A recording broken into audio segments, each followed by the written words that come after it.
السلام عليكم. النهارده ان شاء الله هنعمل بسكوت بالتمر بطريقه سهله جدا وكمان اقتصاديه. تعالوا بقى نسمي الله ونشوف عملنا البسكوت الجميل ده ازاي.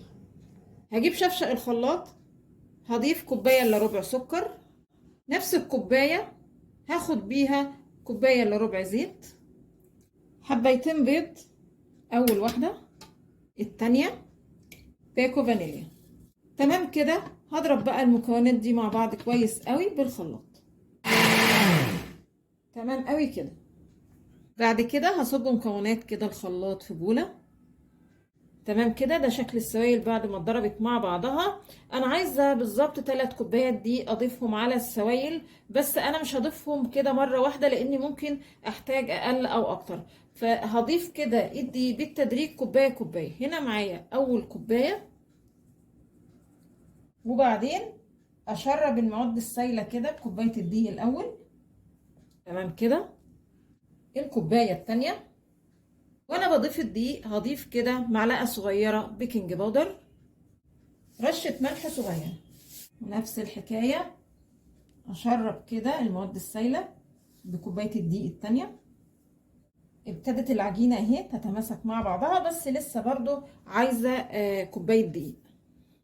الكوبايه التالتة بقى مش هحطها كلها مره واحده، هحط نصها كده واشوف العجين محتاج دقيق لسه ولا خلاص كده.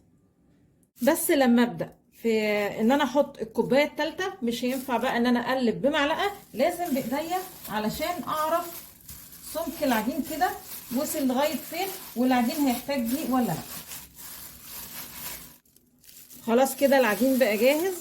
خدت 3 كوبايات دقيق، لا احتاجت اقل ولا اكتر، هما 3 كوبايات دقيق. وعايزه اقول لكم على حاجه، ان العجين بيطلع معاكي شويه بصوا ملزق، بس مش ملزق ما يبقاش ملزق في ايدك، يلزق حاجه بسيطه بس برضو ايديكي تبقى نظيفه. ولازم تبقى بصوا العجينه طريه معاكي كده، يعني لما تلاقيها بتلزق ما تستعجليش كده وتحطي دقيق، علشان البسكوت يطلع معاكي مقرمش وفي الوقت نفسه يبقى معاكي طري. لكن لو زودتي دقيق هيطلع معاكي زي الطوبه كده، هيبقى مقرمش بس طعمه مش حلو زي البسكوته كده ما تبقى طريه معاكي. هجيب بقى معايا العجينه وهقسمها لكذا جزء علشان تبقى سهله معايا وانا بشكل البسكوت.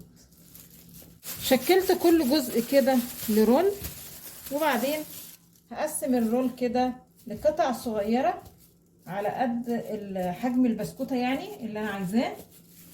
ابتدي اشكل البسكوت، هجيب كورة كورة وابططها شوية كده، وبعدين هجيب كده حتة عجوة وبعدين اقفل كده عليها، وبعدين احاول اديها شكل بيضاوي شوية كده